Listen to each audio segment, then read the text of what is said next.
સમાચાર હત્યા કેસના આરોપીઓ કોર્ટમાં રજૂ થયા છે। તપન પરમાર હત્યા કેસના આરોપીઓને કોર્ટમાં રજૂ કરાયા। 5માંથી 4 આરોપીઓને રજૂ કરવામાં આવ્યા છે। પોલીસ આરોપીઓના માગશે મહત્તમ રિમાન્ડ। આરોપીઓને કોર્ટમાં લાવતા હોવાથી કોર્ટ પરિસરમાં ચુસ્ત બંદોબસ્ત ગોઠવાયો। રાવપુરા અને કારેલીબાગના ગુનામાં સંડોવાયેલા છે તમામ આરોપીઓ। લોકોમાં રોષ વધારે છે આરોપીઓને લઈને, કારણ કે એક નિર્દોષ વ્યક્તિનો જ્યારે જીવ લીધો છે ત્યારે તેને આરોપીઓને જનતાને સોંપી દેવાની પણ પહેલા માંગ ઉઠી છે। વધુ માહિતી ન્યૂઝ 18 સંવાદદાતા હાર્દિક પાસેથી મેળવીશું। હાર્દિક, કોર્ટ પરિસરમાં રજૂ કરવામાં આવ્યા છે, કોર્ટમાં લઈ જવામાં આવશે ટૂંક સમયની અંદર, શું વધુ જાણકારી? બિલકુલ થી સિદ્ધાર્થ જો માહિતી આપી દઈએ કે જે તમામ આરોપીઓ છે તેમને કોર્ટમાં રજૂ કરી દેવામાં આવ્યા છે। લાંબી દલીલો ચાલી ત્યારબાદ જે આરોપીઓ છે તેમના રિમાન્ડ જે છે તે મંજૂર કરવામાં આવે છે। જો રિમાન્ડની વાત કરીએ તો 5 પૈકી જે 4 આરોપીઓ છે તેમને કોર્ટમાં રજૂ કરવામાં આવ્યા હતા, ત્યારે 22 નવેમ્બર સવારે 11 વાગ્યા સુધીના રિમાન્ડ જે છે તે મંજૂર થયા છે। ઉલ્લેખનીય બાબત છે, ગંભીર પ્રકારનો ગુનો છે, અનેક આરોપીઓ જે છે તે સામેલ છે, ત્યારે પોલીસ દ્વારા 10 દિવસના રિમાન્ડ જે છે તેની માંગણી જે છે તે કરવામાં આવી હતી। ત્યારે કોર્ટે 3 દિવસના રિમાન્ડ મંજૂર કરતા હવે પોલીસ જે છે તેમના દ્વારા આખી જે ઘટનાક્રમ છે તેનું રિકન્સ્ટ્રક્શન જે છે તે કરવામાં આવનાર છે। 5 આરોપીઓ હતા, 4 આરોપીઓને રજૂ કર્યા છે, ત્યારે એક આરોપી જે છે વસીમ શેખ તેને હોસ્પિટલ ખાતે સારવાર હેઠળ જે છે તે ખસેડવામાં આવ્યો હતો। આજની વાત કરીએ તો જે બાબર ખાન પઠાણ જે મુખ્ય આરોપી છે આ ગુનાનો, તો સાથે સાથે વાત કરીએ તો મદદગારીમાં જે શકીલ હુસેન શેખ છે, એજાજ હુસેન શેખ છે અને શબનમ મંસૂરી ને કોર્ટમાં જે છે તે રજૂ કરવામાં આવ્યા હતા। હાર્દિક, વધુ એક મહત્વની વાત એ પણ છે કે એક મહિલાની પણ સંડોવણી હતી આ સમગ્ર ઘટનામાં। બિલકુલ થી જો આ મહિલાનું વાત કરવામાં આવે તો જે સમયે આ ઘટના બની હતી ત્યારે બાબરખાન પઠાણ, શકીલ હુસેન સાથે આ જે મહિલા છે શબનમ મંસૂરી એ જે છે તે સયાજી હોસ્પિટલમાં પરિસરમાં ઉપસ્થિત હતી અને જ્યારે બાબરને પોલીસે એસસીજી હોસ્પિટલ ખાતે સારવાર માટે લઈને આવી હતી, ત્યારે પોલીસને શંકા છે કે શબનમે જે છે તે તીક્ષ્ણ હથિયાર છે તે આરોપીઓને આપ્યો હતો અને ત્યારબાદ આરોપીઓ દ્વારા પોલીસની હાજરીમાં જે છે તે એક નિર્દોષ યુવક પર જીવલેણ હુમલો કરવામાં આવ્યો હતો અને યુવકનું જે છે તે મોત નીપજ્યું હતું। જેના કારણે જ આ એક મહિલા સહિત જે 4 આરોપીઓ છે તેમને કોર્ટમાં રજૂ કરવામાં આવ્યા છે। પોલીસે જે ગઈકાલે રાત્રે જ વધુ 2 આરોપીઓની ધરપકડ કરી છે, તેમને આવતીકાલે નામદાર કોર્ટમાં રજૂ કરવામાં આવનાર છે। આભાર હાર્દિક સમગ્ર માહિતી બદલ। તો હાલમાં જે જાણકારી મળી રહી છે તે પ્રમાણે કુલ 5માંથી 4 આરોપીઓને રજૂ કરવામાં આવ્યા હતા। સૌથી મોટી જાણકારી એ છે કે જે મહિલા આરોપી છે તેણે ધારદાર હથિયાર આરોપીઓને પહોંચાડવાયા હતા। ખ્યાતિ હોસ્પિટલ વિવાદ મામલે તપાસ તેજ થઈ ગઈ છે। ક્રાઇમ બ્રાન્ચની ટીમ ખ્યાતિ હોસ્પિટલ પહોંચી હતી। ટીમ તપાસ માટે પહોંચી। ક્રાઇમ બ્રાન્ચની ટીમ પોલીસ કમિશનર દ્વારા તપાસ ક્રાઇમ બ્રાન્ચને સોંપવામાં આવી હોવાની જાણકારી છે। અન્ય ફરાર આરોપીઓને પણ પકડવા ક્રાઇમ બ્રાન્ચે તપાસ તેજ કરી દીધી છે। આ તરફ નર્સિંગ કાઉન્સિલની ટીમ પણ ખ્યાતિ હોસ્પિટલ પહોંચી છે। ક્રાઇમ બ્રાન્ચની ટીમ સાથે યુએન મહેતા હોસ્પિટલની મેડિકલ ટીમ પણ હાજર છે, જે અલગ અલગ બાબતોને લઈને તપાસ કરશે।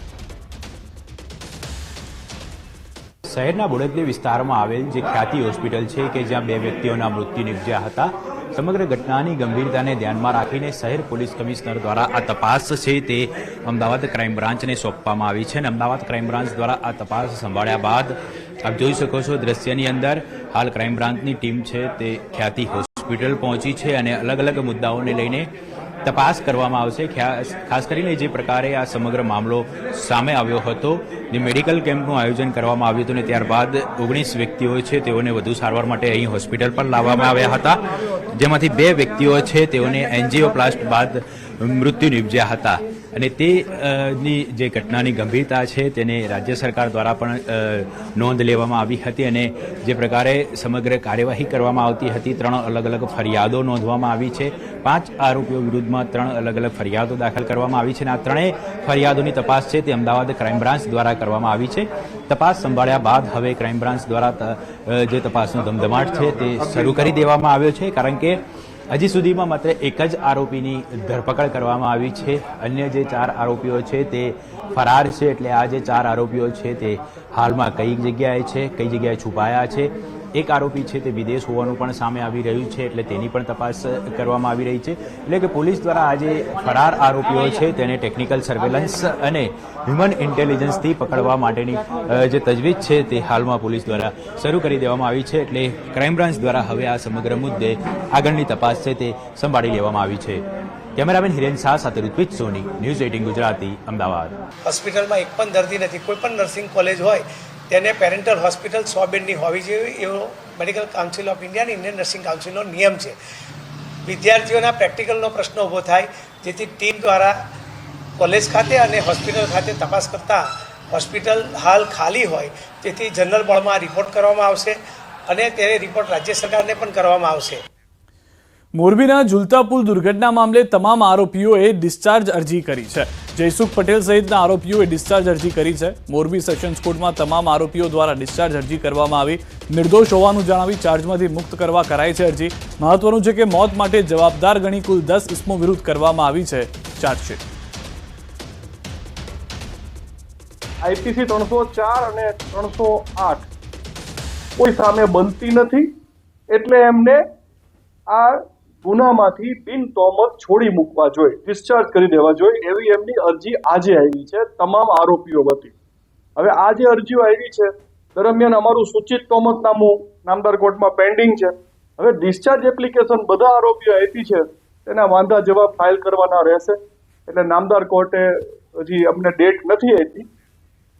આણંદમાં કાઉન્સિલરે આચરેલા દુષ્કર્મ મામલે પોલીસે 2 શખ્સોને દબોચ્યા છે. આણંદ પોલીસે સસ્પેન્ડેડ કાઉન્સિલર દીપુ પ્રજાપતિના 2 ભાઈઓને દબોચ્યા છે. હાલ દીપુ પ્રજાપતિ પોલીસ પકડથી દૂર છે. દુષ્કર્મ આચરતા સમયે મહિલાનો પતિ આવી જતા મારામારી થઈ હતી. મારામારી કરનાર શખ્સોમાંથી પોલીસે દીપુ પ્રજાપતિના ભાઈને દબોચ્યો. પોલીસે આ ગુનામાં સંડોવાયેલા અન્ય 7 લોકો સામે ફરિયાદ નોંધી છે.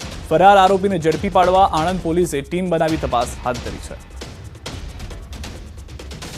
આરોપી દીપુભાઈ ગોરધનભાઈ પ્રજાપતિ મહિલાના ઘરે જઈ અને તેની સાથે દુષ્કર્મ કરેલું.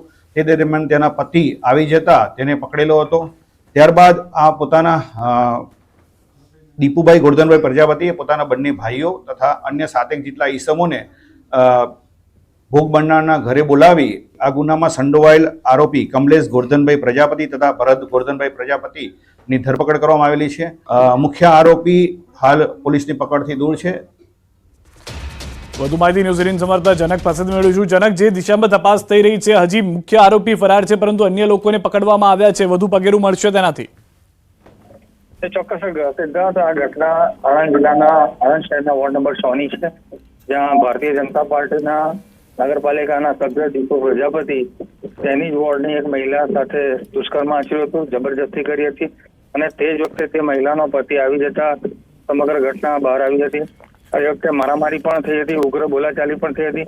દીપુ પ્રજાપતિનો પક્ષ લઈને એના બંને ભાઈઓ કમલેશ અને ભરત આજે ભોગ બનનાર પીડિતા છે એના પતિ સાથે અને એના સગા સંબંધીઓ સાથે મારામારી કરી હતી અને સમગ્ર ઘટના અંગે પોલીસે ફરિયાદ નોંધી છે 7 જેટલા શખ્સો સામે. હાલ આણંદ ટાઉન પોલીસે આ દીપુ પ્રજાપતિ જે મુખ્ય આરોપી છે એના બંને ભાઈઓની અટકાયત કરી છે અને આ દીપુ પ્રજાપતિ હાલ ફરાર છે. ચોક્કસ ભારતીય જનતા પાર્ટીના આણંદ જિલ્લા સંગઠને દીપુ પ્રજાપતિને આવું અનૈતિક કૃત્ય કરવા બદલ તેના હોદ્દા પરથી સસ્પેન્ડ કરેલ છે. આભાર જનક સમગ્ર માહિતી બદલ.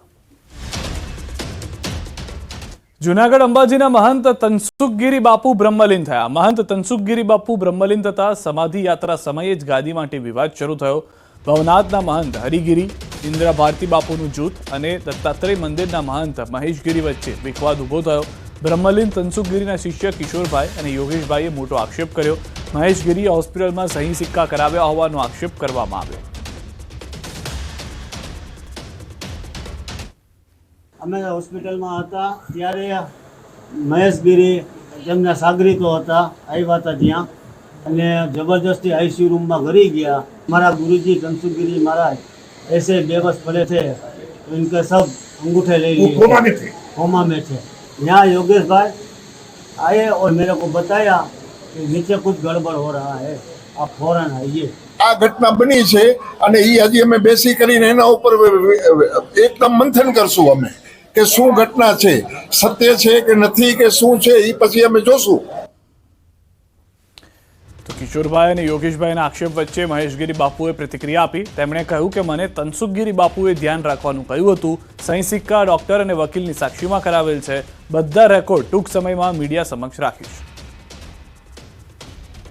તનસુખગીરી બાપુએ એવું કીધેલું કે આ બધું જે છે મારી તબિયત અસ્વસ્થ છે તો તમે બધું ધ્યાન રાખજો. બીજી વાત આવે છે કે સહી સિક્કા કરાવ્યા, હું કહી રહ્યો છું કે કરાવ્યા, સાક્ષીમાં કરાવ્યા, ડોક્ટરોના ઉપસ્થિતિમાં કરાવ્યા, ત્યાં સીસીટીવી કેમેરા હશે એમાંય જોઈ લ્યો, કરાવ્યા.